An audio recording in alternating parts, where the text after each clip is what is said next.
revenues aren't keeping pace with expenses. If nothing is done, and that's simply deferred, we've seen that grow from 3% last year to 5% this coming with this study. The more that those decisions are deferred, then those have a compounding effect, and so the next time it's done, if no action is taken, it's likely to be higher than 5% increase if it's deferred another year. And that's not there to scare anybody. That's not what the intent is, just to recognize that those things tend to compound each other. And that's why we like to suggest to folks that think about small rate increases that are done every year that aren't very big, that are manageable and post-budget, and that avoids a large rate increase down the road. If you wait and do it all in one shot, then we're stuck, then we're faced with a fairly large rate increase.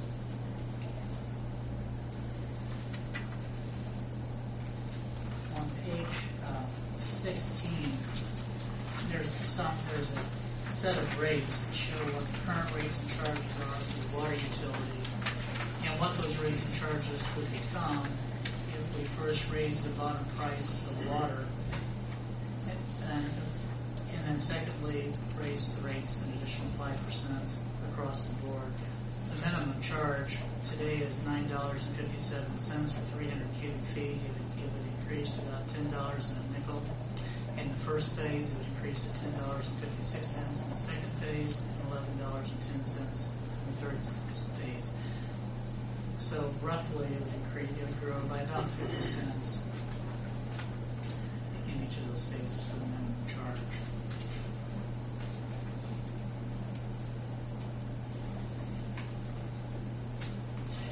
And we also have a schedule that I'll cut back to in just a second to kind of show how your rates compare with other communities nearby. But on page 20, showed how we calculated that base cost of water. There's a lot of calculations that lead up to that.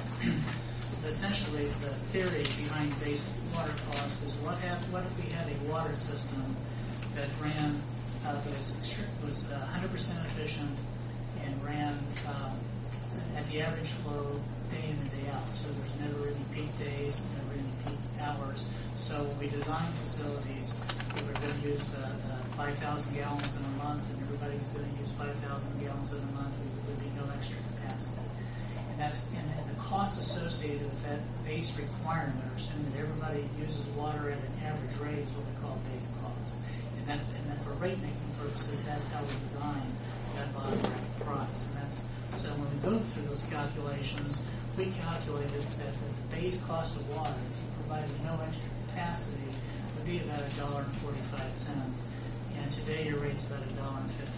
So it's not terribly out of whack, but it is less than what we would typically calculate if we were to calculate a base water cost. And like all the other rates, we're suggesting that be phased in over a 3-year period as well, so it's not immediate a shock to those rate payers. And we should have a chart that looks like this to give you an idea of what those might look like. An average bill today for 4,000 gallons or 533 cubic feet is about $16.93. With the first phase or the first 5%, it would grow to $17.78. The year after, it would grow to $18.69, and the year after that, it grows to $19.64. You're going to find rates and charges throughout the state to be all over the place. And it has a lot to do with a couple of factors. One is the size of the community. So generally speaking, the larger the community, the lower the rates. And that's because we have a lot of fixed cost.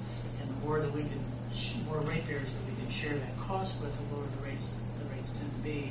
And the second is how recent have all improvements been made. So sometimes we find communities that have very low rates, but that's because they've not made an investment in the system for many, many years. And so when they catch up, they really catch up at that point in time. But looking at Greensburg, other communities of your size, this would appear to us to be a rate that is pretty comparable to what we would expect in other communities of your size.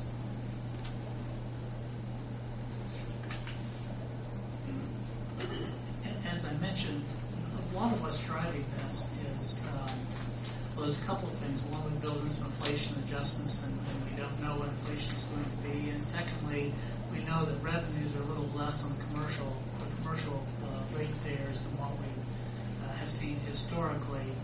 And that, I believe, is really driven by the current state of the economy. And that, I'm always an optimist, so at some point that should change. When and how quickly is anybody's guess, but at some point that could change. When rates are raised with this type of uncertainty, when we're looking at an approach where we're phasing in rates, then what many folks do is consider revisit that rate increase each year. And that can be done in one of a couple ways. Sometimes folks go through and adopt all three series of increases simultaneously, but have a provision in the ordinance that says before the second phase becomes effective, the city will revisit the rates and make a judgment, is that second phase of that rate increase still needed? Can it be postponed or can it be reduced? And they would do that for each of those phases.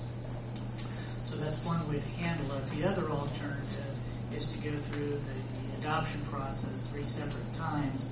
That requires 3 separate ordinances, it requires 3 separate public hearings, and that's a much more complex and more expensive process. So those are a couple of options to and how those rates might be phased in. So is there any questions on the water? On the usage, the 533 cubic feet or 4,000 gallons usage, that's based on the month, and that's lower than what the average would be, correct? No, That's 533 cubic feet. If you're looking at our whole system, that's like including everything.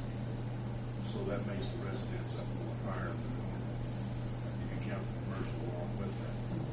So it wouldn't be quite that high for a, It's close to that anyway. I mean, These are residential. These are statewide averages, Mayor, so it may not be exactly the average here in Greensburg, but we're trying to compare with other communities. And so we use 4,000 gallons as kind of a benchmark. It's going to be high in some places, it's going to be low in other places, but it's simply to give us a basis of comparison. That's all we're trying to do, is to compare apples to apples. Question, Gary. Maybe we'll look at this. Does the base cost of water, you were given some direction here as to,